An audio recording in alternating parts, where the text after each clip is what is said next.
We're here in my daughter's 2022 Mini Countryman, and we have, you can see here, under 1,500 miles on this car, and yet we have a service brake system request. Look at that.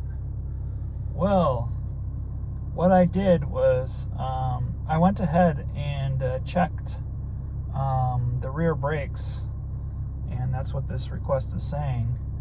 And it is true. The wear sensor is down to the brake pads on the Mini, so it's time to get replacement pads.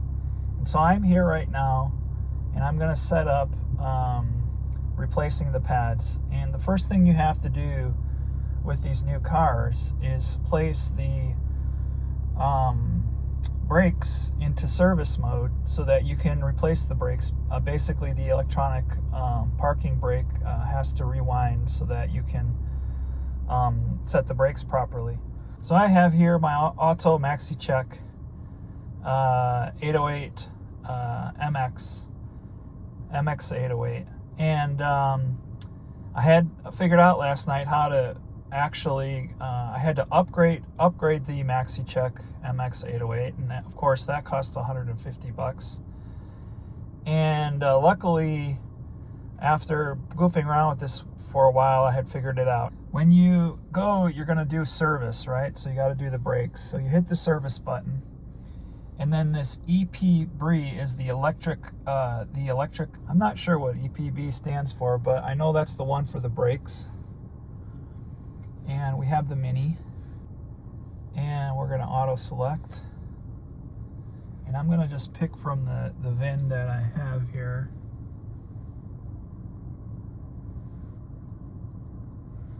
Okay, so here it is, an F60 2022, and that's the right one.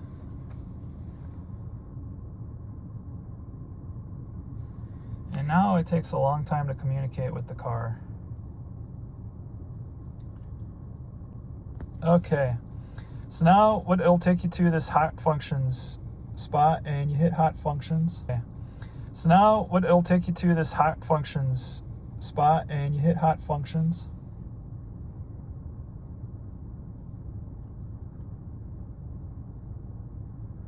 And then you hit workshop mode.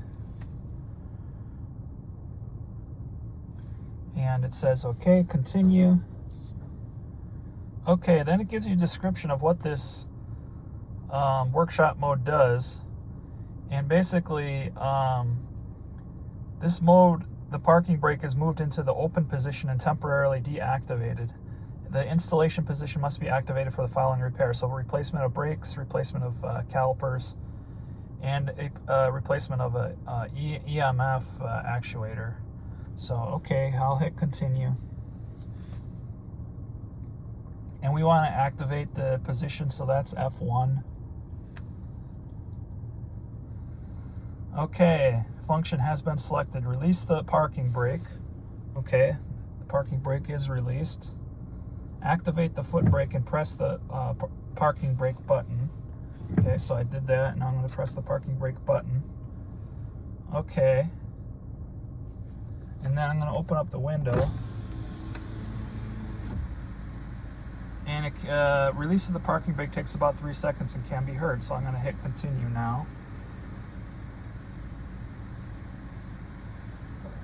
In the next step, the automatic hold brake is set to the installation position. The parking brake requires about 5 seconds to reach the install position. Setting of the automatic is audible. Okay, so now I guess I just assume I hit continue again.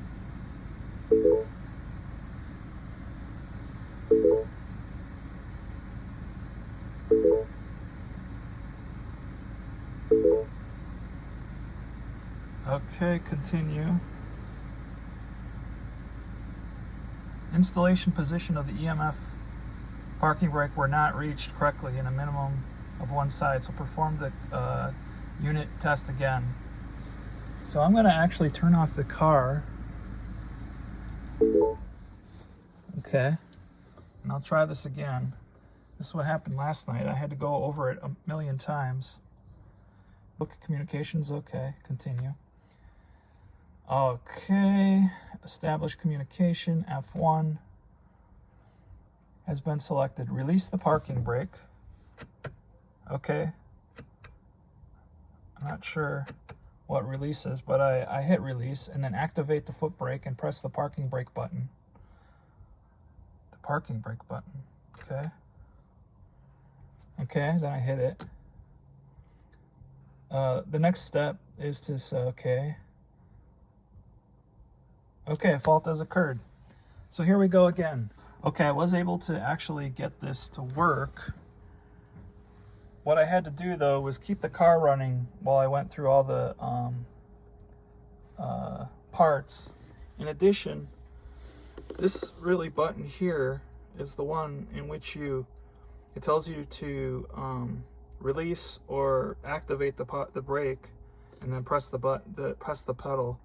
And that's the one. But you did have to have the car going, because I'm not sure why I had to have the car running to do this, but that's the only way it would work.